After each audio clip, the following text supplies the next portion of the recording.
Buen día, doctora. En esta oportunidad al grupo 1 le ha tocado exponer los estados independientes o soberanos y otros sujetos de derecho internacional. Las integrantes de este grupo son García Aida María Susana, García Ibáñez Evelyn, López Francia Caterine, Melena Diana y mi persona Salazar Mañarín. Con este grupo nosotros vamos a empezar a ver la primera parte, cuáles son los sujetos del derecho internacional. Entonces nos referimos a los sujetos del derecho internacional, aquellas entidades titulares de derechos y deberes u obligaciones derivadas de lo que es el derecho internacional.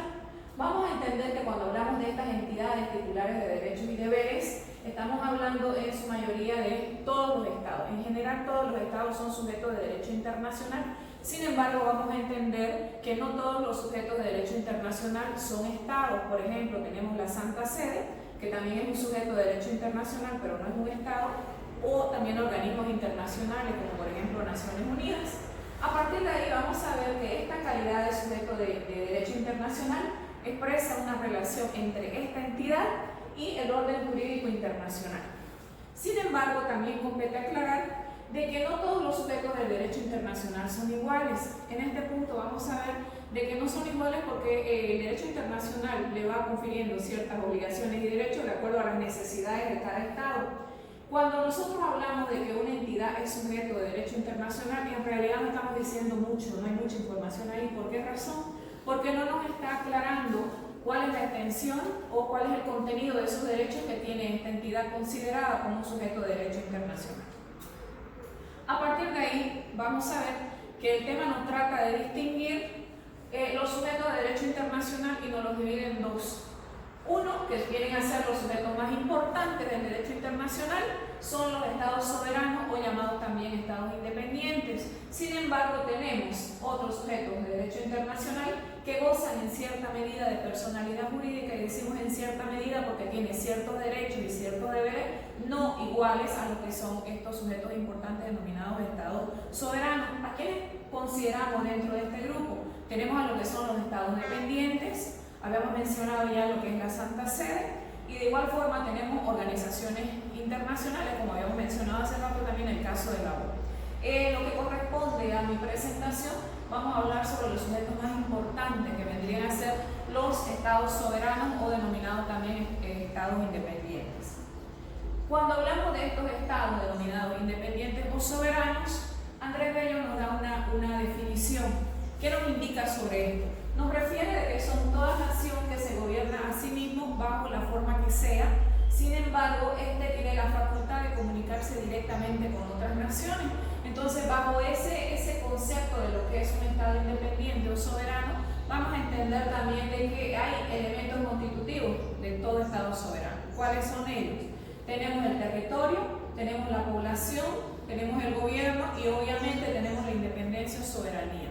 Cuando estamos hablando nosotros del territorio, ¿a qué nos estamos refiriendo? No solamente es en el espacio físico terrestre, sino también estamos hablando de las aguas internas, estamos hablando del espacio marítimo, incluso estamos hablando del espacio aéreo. A todo ello se considera como territorio, un elemento constitutivo de todo estado soberano. Otro elemento constitutivo viene a ser la población. Y cuando hablamos de población, estamos hablando de todo aquel grupo humano que se encuentra dentro de este determinado territorio.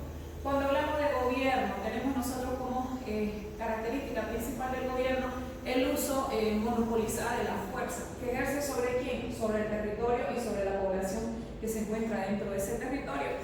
Y obviamente habíamos mencionado una de las características del Estado soberano o elemento constitutivo es la independencia o soberanía. Como ya nos menciona Andrés Bello, tiene que ver con el gobernarse a sí mismo, pero además guardar relaciones con los demás estados o naciones. Cuando decimos nosotros gobernarse a sí mismo es no estar bajo dependencia de otro estado. Sin embargo, hay situaciones, vamos a ver, donde un estado está conformado por estados también, o subestados, podríamos llamarlo de esa forma, provincia. ¿Qué nos refiere al derecho internacional? Cuando un estado federal tiene estados, obviamente, porque esa es su característica, estos no son considerados como estados para el derecho internacional. Vamos a ver que a partir de ahí la formación de un estado es una cuestión de hecho y se considera un estado, aquí un estado soberano independiente, a quien ya hemos mencionado, contiene estos elementos constitutivos. Volvemos a indicar territorio, población, gobierno y la característica de soberanía o independencia. Dentro de lo que es nuestra comunidad internacional, vamos a ver de que la bibliografía que nos ha remitido doctora nos indica de que hay aproximadamente o hay 200 estados soberanos. Sin embargo, revisando información dada en páginas web nos refiere de que se puede considerar estados soberanos entre 96 y 203 estados, dependiendo de circunstancias muy específicas cada uno de ellos.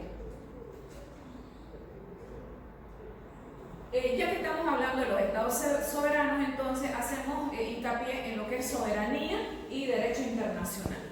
¿Qué entendemos por soberanía? Y ahí nosotros vamos a citar a Maurice Bourquin, que dice que el término soberanía en realidad ha sido uno de los términos más tergiversados a lo largo de la historia.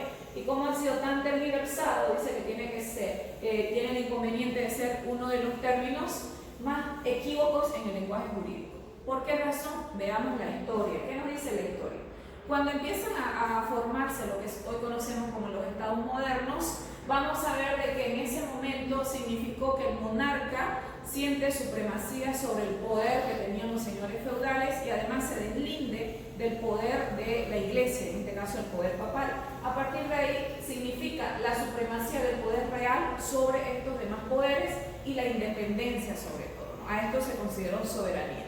Más adelante en la historia vamos a ver que cuando ya los estados se empiezan a consolidar, significa el término soberanía la omnipotencia y el poder supremo absoluto que tiene un estado. Pero además un elemento esencialmente importante acá nos va indicando la bibliografía, de que estos estados empiezan a tener un poder bastante marcado y a direccionar las relaciones como su libre arbitrio lo permite con los otros estados, lo que nos viene a indicar de que esto viene a ser algo contraproducente a lo que hoy se conoce como derecho internacional, porque justamente el derecho internacional nos da los lineamientos en los que nosotros podamos relacionarnos de una manera pacífica y acorde con los otros estados.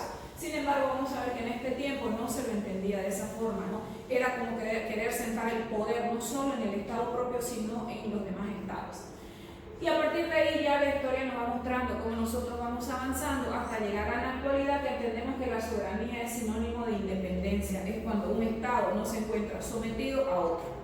Entonces, entendiendo eso, vamos a ver que el derecho internacional, como habíamos indicado, nos va dando directrices conforme a cómo nos vamos a ir relacionando entre estados, nos va poniendo limitaciones hacia ese, podríamos indicar, poder discrecional que quieren tener los estados. Sin embargo, ¿qué nos refiere, no? Que estas limitaciones impuestas por los tratados no son incompatibles con la soberanía de cada estado.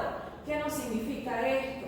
De que ninguna de los acuerdos que pueden haber en cuanto a derecho internacional o tratados en cuanto a derecho internacional se va a permitir que un estado pierda su soberanía. Y lo tenemos aquí en la opinión del juez Ancelotti, que dice que mientras estas limitaciones que nos va colocando el derecho internacional no produzcan el efecto de colocar un estado bajo dependencia o autoridad legal de otro, este estado sigue siendo independiente. Pero además de eso, vamos a ver nosotros en el caso Wimbledon, la Corte Permanente de Justicia Internacional se manifiesta indicando ¿qué cosa? Que la Corte rehúsa ver la celebración de un tratado cualquiera por el cual un Estado se obliga a hacer algo o no lo hace, abandonando completamente su soberanía. ¿Qué nos significa esto? Que el derecho internacional nosotros lo tenemos como un orden jurídico internacional positivo que está regulando la relación entre los demás estados.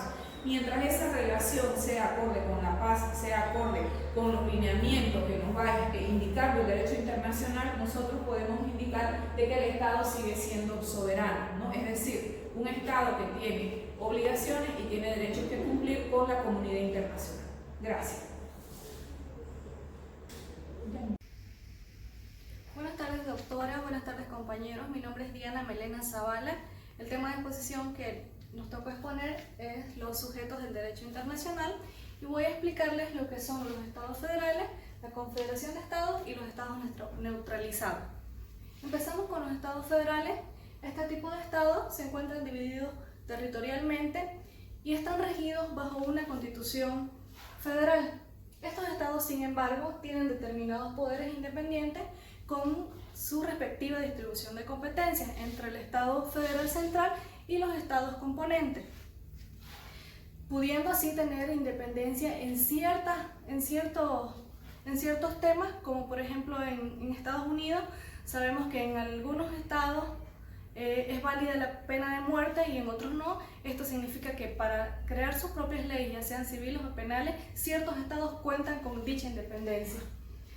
Estos estados federales, las relaciones exteriores, para todo lo que es relaciones internacionales o relaciones exteriores, perdón, o tratados y ese tipo de cosas, los estados federales tienen la conducción exclusivamente del gobierno federal. Solo el gobierno federal es el que puede realizar este tipo de acciones. Y ahora les voy a explicar la Confederación de Estados. La Confederación de Estados, como tal lo dice confederación, es una unión de diferentes estados que se unen con algún fin, con algún asunto de interés común, ya sea algún asunto político o algún asunto de ideología. Estos estados están regulados bajo un poder central, o sea que le denominan a uno solo, y son totalmente independientes, o sea que ellos, en el momento que decidan abandonar la confederación, pueden hacerlo. Esa es la diferencia con los estados federales, que ellos son totalmente independientes. Y por último tenemos a los estados neutralizados, que son aquellos en los cuales mediante un tratado, estos estados se obligan a no participar en guerras de otros países, ¿no?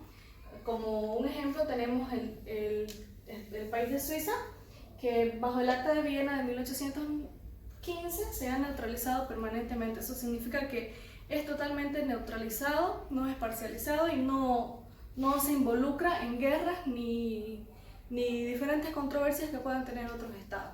Muchas gracias. Buenas tardes, doctora. Mi nombre es Francia Caterina López Vidal. Continuando con la exposición, le voy a hablar acerca de la formación de los estados nuevos. La formación de los estados nuevos se da de 4 maneras diferentes: por unificación, por disolución, por separación y por descolonización. Cuando es por unificación, puede surgir de la fusión o unificación de 2 o más estados existentes. Como ejemplo de esto tenemos que así surgieron el Imperio Alemán e Italia. En la disolución, los estados se forman a consecuencia de la disolución o desmembramiento de un estado antiguo. Un ejemplo de esto sería la disolución de la Unión Soviética, la cual dio lugar a la formación de varios estados nuevos. En la separación, esta ocurre cuando una parte de un estado se constituye en estado independiente. Así surgió el país de Bangladesh, que se formó por la separación de Pakistán. En la descolonización, diremos que es una forma de separación que tiene lugar cuando una colonia u otro territorio dependiente se constituyen en un estado soberano. De esta manera surgieron numerosos países en el continente americano, en África, en Asia y el Medio Oriente, por este proceso de descolonización.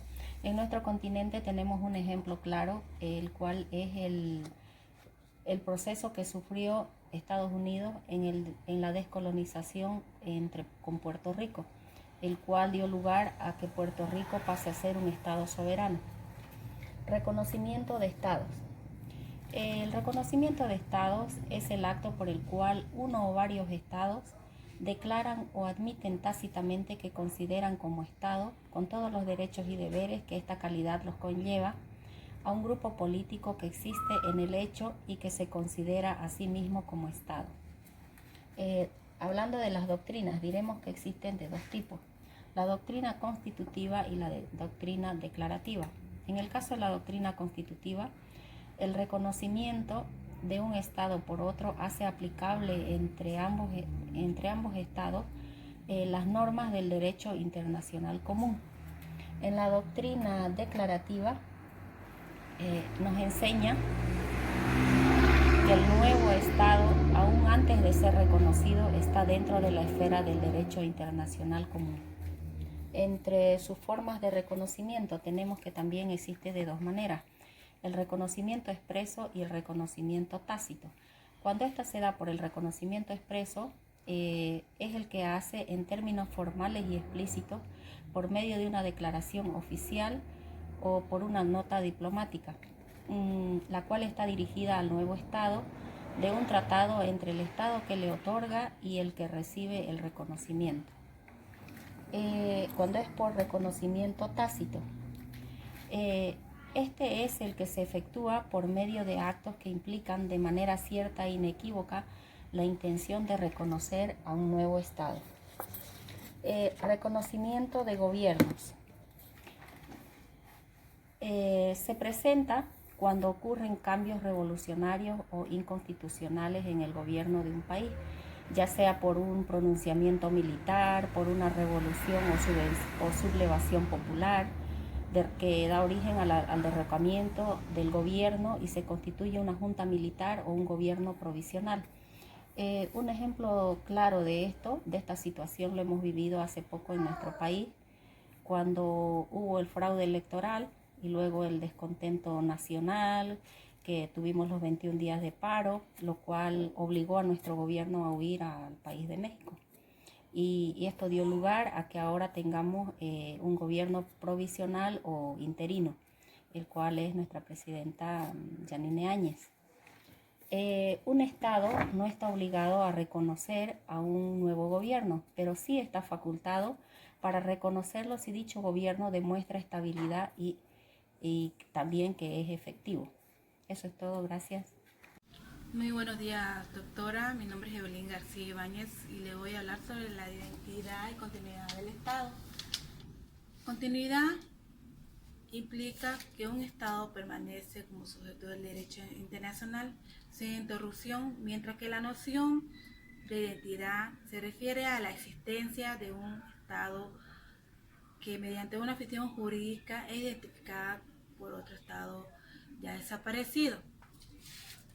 En la personalidad internacional de un Estado dice que permanece a través de los cambios, sean constitucionales o revolucionarios, que ocurran en el gobierno o soberano de un Estado que no alteran por sí mismos las obligaciones internacionales. En los principios de la identidad y continuidad del Estado dice que un Estado está obligado por los estados celebrados por un gobierno anterior, que es responsable de los actos realizados por el gobierno predecesor, que está obligado al pago de las deudas públicas contraídas por el gobierno anterior.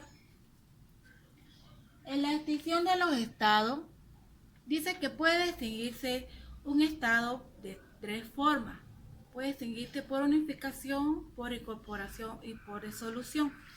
En la unificación, dos o más estados pueden unirse o fusionarse para formar un nuevo estado más extenso. Los estados que se unen pierden su identidad internacional. Un estado puede extinguirse y perder su identidad al incorporarse a otro estado de la cual pasa a formar parte. En la disolución dice que un estado puede dividirse en varias partes, cada una de las cuales pasa a formar un estado nuevo o incorporarse a otro estado. El estado desmembrado deja de existir y pierde su identidad internacional. En la asociación de estados dice que son las transformaciones territoriales de los estados. Pueden ser de varias clases. Varios estados se unen y constituyen un estado nuevo. Un estado absorbe al otro estado, que desaparece como tal. Una provincia se separa de un estado para constituirse en un estado nuevo. Una colonia o un territorio dependiente se separa de la metrópoli que se establece como estado. Un estado cede a otro estado su territorio. En estos casos, la soberanía de un estado sobre determinado territorio es reemplazado por la soberanía del estado que adquieren derechos, territorio o que se establece en él.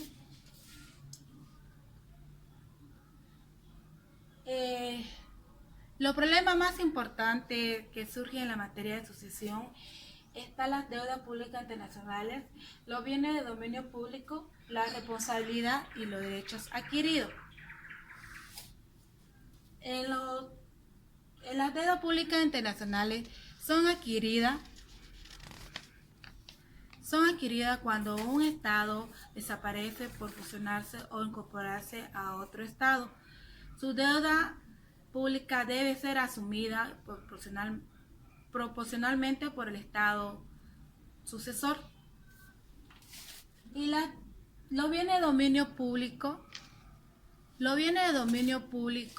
de un estado existente del territorio que cambia de soberanía, como edificio público, museo, pasan a pleno derecho a ser propiedad del estado sucesor. En la responsabilidad, dice que la responsabilidad de un estado por acto internacionalmente ilícito no se transmite a los estados nuevos o a los estados que ya quieren su territorio. En los derechos adquiridos son los derechos privados legítimamente adquiridos por extranjeros, como el derecho de propiedad, los derechos personales y las concesiones. En virtud del derecho interno del estado predecesor, caducan a cambio de la soberanía. Eso sería todo, doctora. Gracias. Doctora, mi nombre es Susana García Agreda, del grupo número 1, y voy a exponerle la última parte de las diapositivas sobre los sujetos de derecho internacional. Los otros sujetos de derecho internacional, mejor dicho, dentro de los otros sujetos de derecho internacional, se encuentran los estados dependientes. Los estados dependientes son aquellos que, como su nombre dice, dependen de otro estado, ya que están sometidos a su autoridad para realizar y ejercer cierto tipo de funciones. Sin embargo, siguen teniendo esta misma personalidad internacional propia.